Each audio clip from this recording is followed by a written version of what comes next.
All right. Do you feel we got our crowd? Cool. Awesome.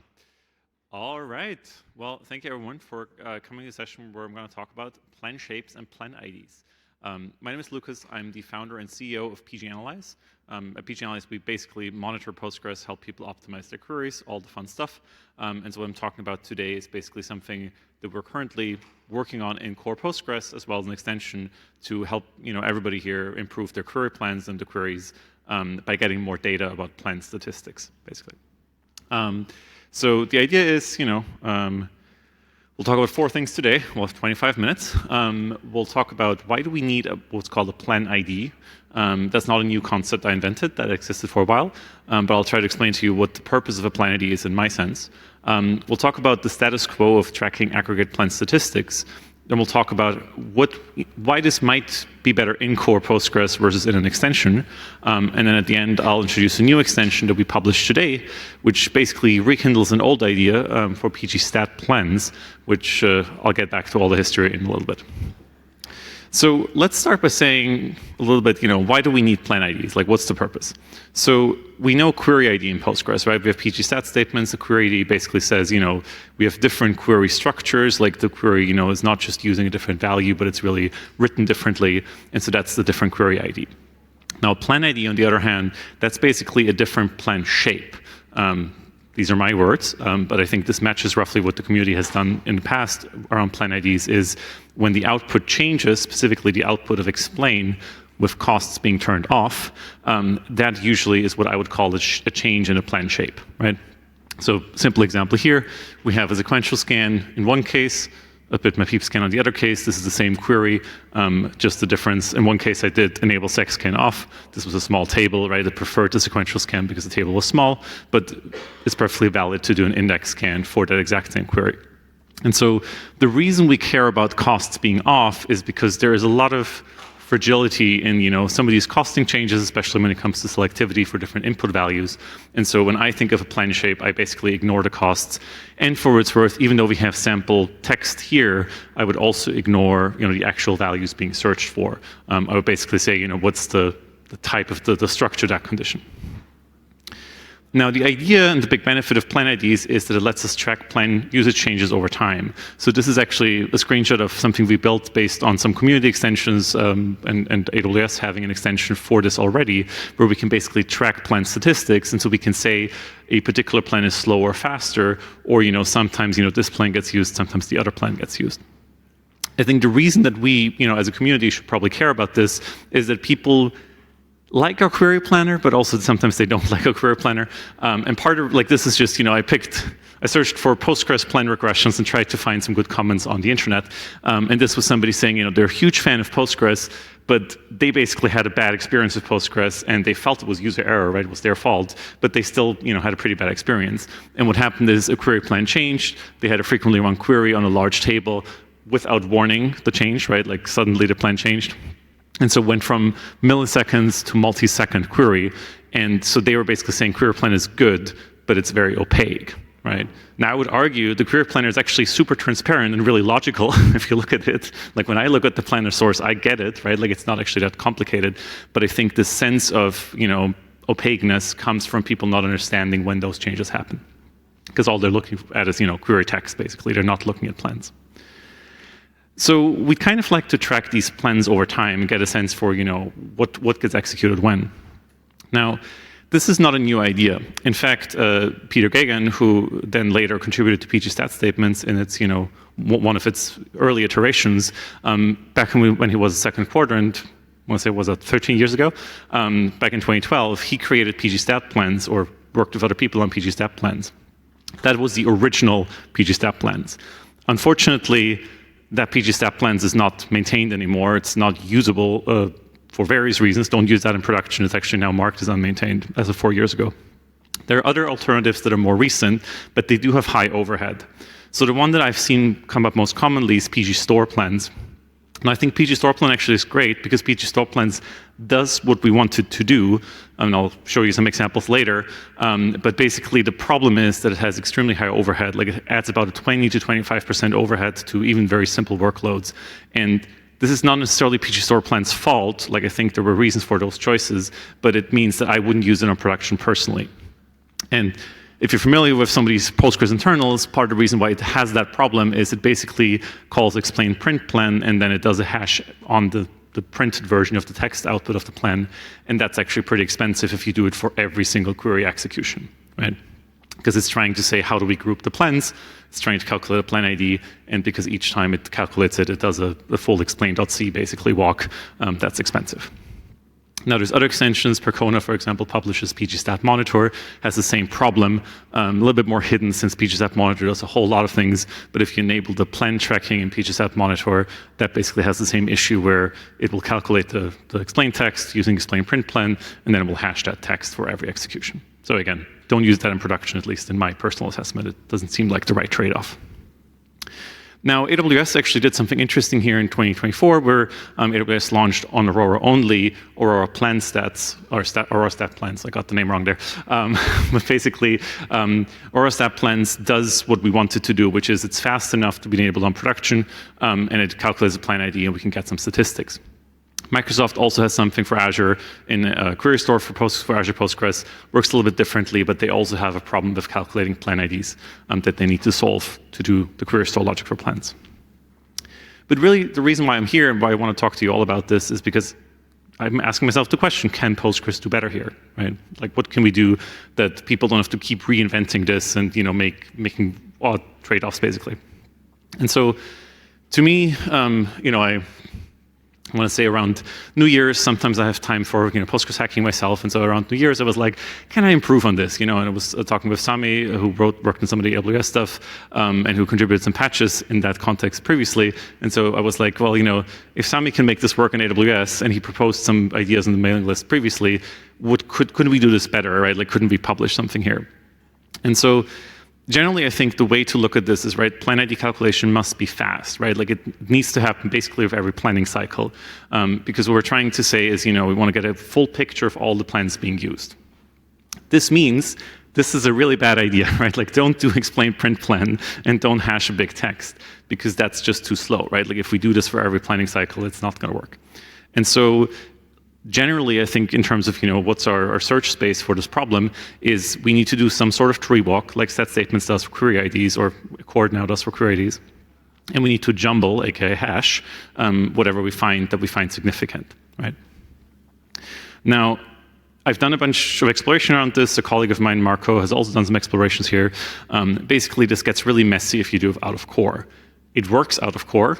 Spoiler, I'll get to that in a second, but it is messy. And the reason it's messy is because if you look at the plan structures, like index scans, for example, you have a list of index quals, right? Now, you could, of course, argue that, you know, if it's the same index being scanned, do the quals really matter, right? So maybe you basically say you ignore the quals for this calculation. But I don't think that's the right trade-off. And so we need some mechanism to basically handle arbitrary expressions.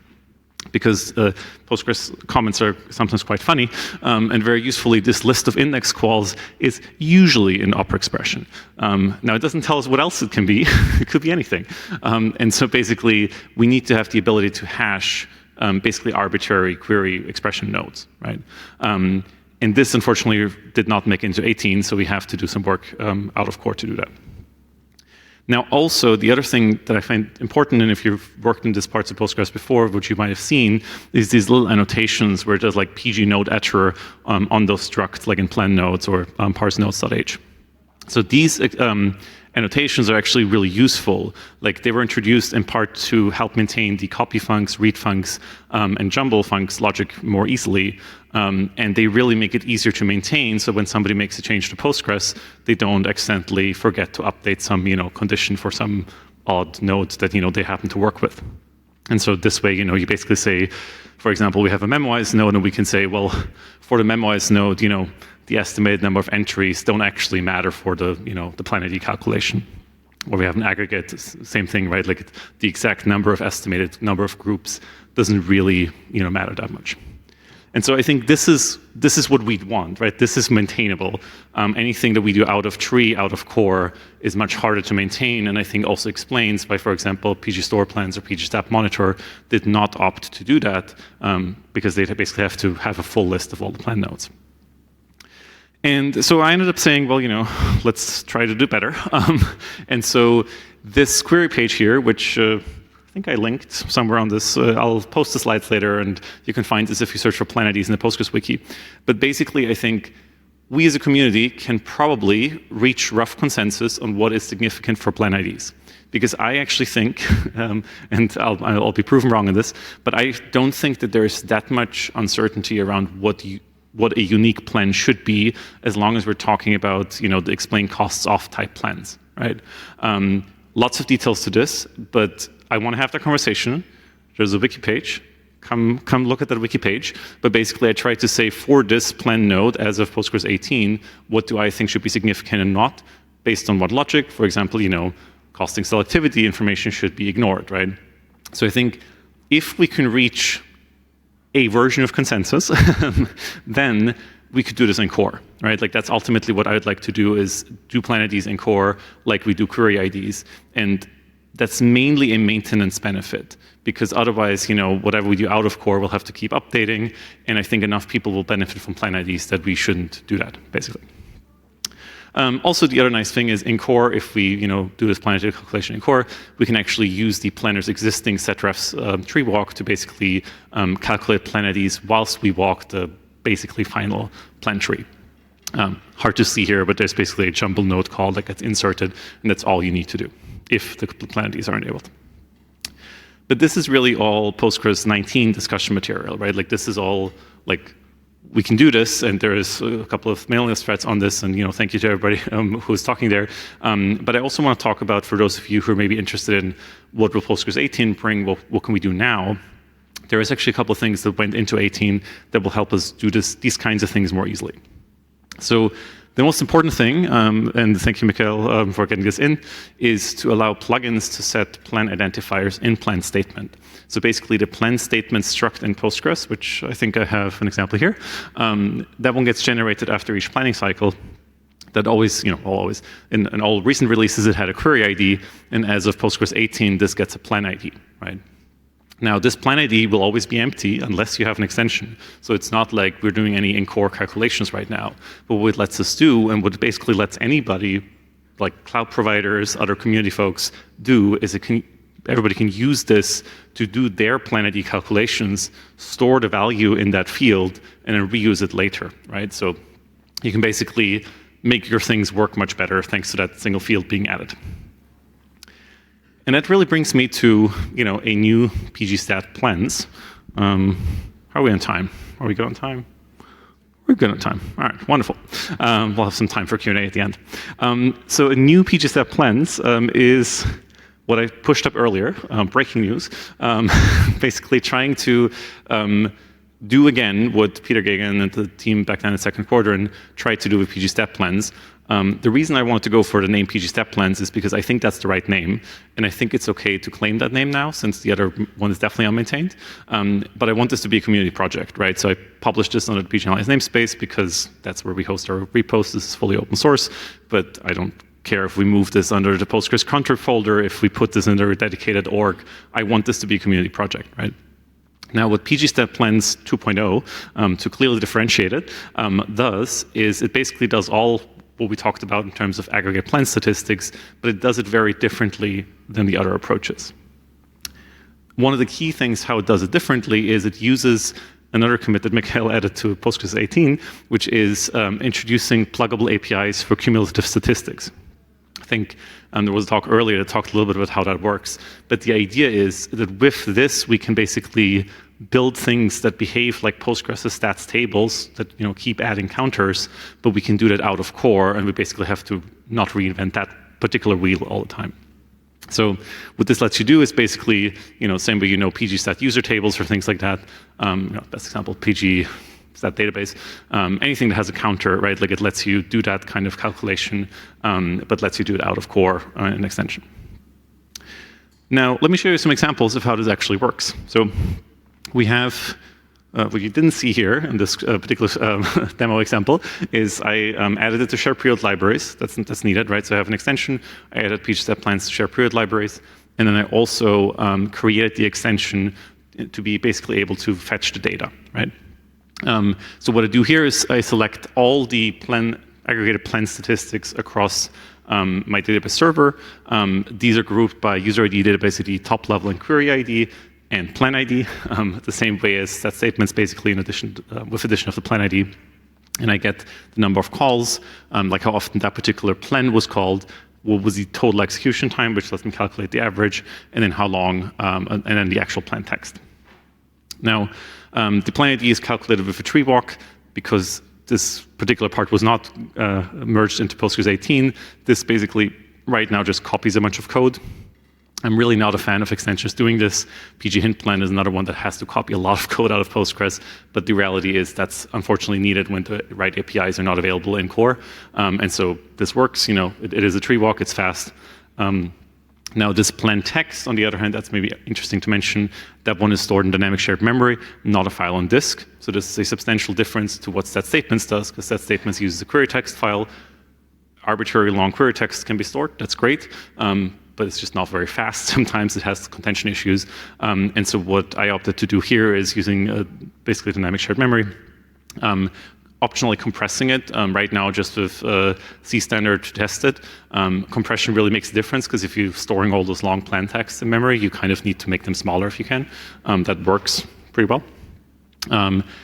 And the other key thing, and this is really cool and not my idea, I think this was Sami who initially proposed this, and I think Aurora's implementation has something like this. But the idea is we can also, because we have this plan ID and plan statements, right, we can actually associate the plan ID to a currently running backend. That's the other part of that commit. And so what I can do now with this change is I can basically register the plan before it gets executed into the stat plans registry, and then I can just say for this PID, that's the query that's currently running, what is the plan, right? What's the plan shape, right? So this is not progressive explain or all these other proposals, but it turns out this is actually extremely useful if you just have a runaway query and you don't know what plan it's using. So kind of a side effect of how things are built.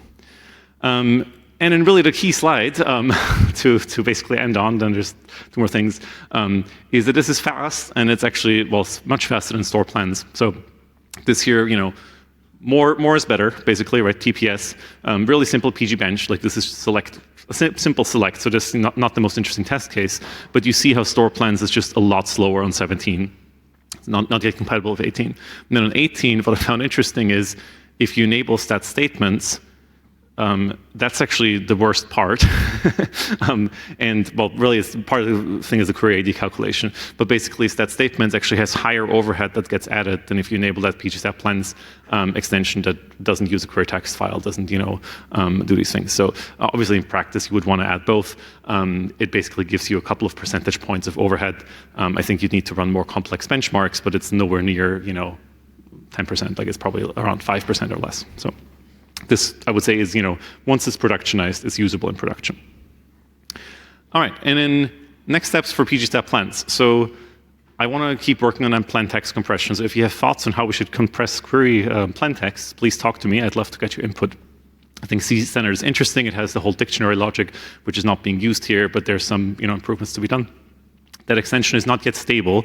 Please do not use it in production, but give input on it, test it. I'd love to hear from people, trying to use it and seeing how it works for them. And I do think in practice, and this is, the business person in me thinking, I want to have support for all the releases because it takes time for people to get to 18, and I want to have our customers be able to use this. And so I think we will figure out some way to do partial support for all the releases, right? Because a lot of people won't be on 18 for quite some time. So probably not have the currently running query stuff, but will work. And then really quick open questions. How should we handle append nodes? Which queries should we capture? Should we support other explain formats? Or should a future pgstat statements in core do this also, right? Like, do we really need two things? Could we do this as one? So all important questions. And if you want to work with me on this, we are hiring for somebody so that I don't have to do this work alone. So I'd love to basically talk to you if you're looking for open source Postgres work. So. I think we have 1 minute for questions. How are we on time?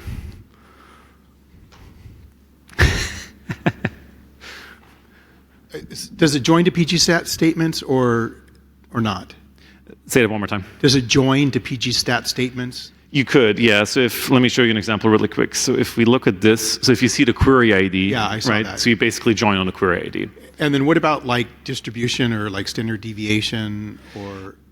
So this is part of the which metrics are interesting to track, right? Like that's not really the hard part about it. We just copy what set statements does. I imagine the plan hopefully is stable in that regard, but it seems like it may not always be. That's right. Yeah. So this feedback is like, feel free to talk to me afterwards also if you have more ideas on this. But I think basically anything like this, additional metrics, that's great to talk about. It's really easy to add. Like we can expand that, right? Yeah, I was curious, is the plan you're capturing the projected plan or the actual plan? Sorry, say it one more time. I didn't catch. Is the plan that you're capturing the projected plan or the actual plan that it used? Good question. So it's basically an explained print plan on the actual plan post planning. Okay. So it's basically, in a planner hook, it actually looks at the actual plan. So this is the accurate, like in basically the first time you have a little bit of overhead because you capture actual plan text. And then one other thing, only because I came from an Oracle world, it might be helpful to have, we had snapshot ID there, but I don't know if there's a date or when that plan was first encountered, so that oh, it flipped. Because Yep. not all plan flips are good, right? So I need to know when it went bad or when it went good. Yeah, that's a good idea. And I think Stat Statements actually has a way to get the first time something got captured now. I think that was added recently. So I think it's a good idea to add as well here. Hello. I think on your next page or the one after that, you've got there, you talked about that you could, no, not that one. I hope I'm heading in the right direction. Yeah, I think that's it, where you talked about that you could input the plan. No, it's not that one yourself, into that one. Yes, that you could input it, correct? Say that one more time. That you could input the plan yourself, that how you wanted it structured into your stat plan activity prior to the actual running of the query? So this is, yeah, well, so it gets you the plan for something that's currently running. I mean, it does, you could, if you built a different extension, you could probably influence which plan gets run. But this basically, what it will show you is what plan was chosen for a query that's currently running, right? Right. So it gives you transparency basically without having to wait for that query to finish. So it's not in anticipation of how you want to influence it? No, it doesn't. I mean, this particular story here does not care about influencing the plan choices. It's more about knowing them. Okay, I thought it might be like a more educated form of trying to come up with a hint or something, that's all. But no. Yeah, I mean, it could certainly, all of this, is in the realm of plan management also, right? Like, these are related problems, but they are distinct in the sense that this is just trying to monitor, this is not trying to control the plans. Any more questions? Cool. All right. Well, if you want to talk more about this, feel free to talk to me anytime. And thank you so much for coming.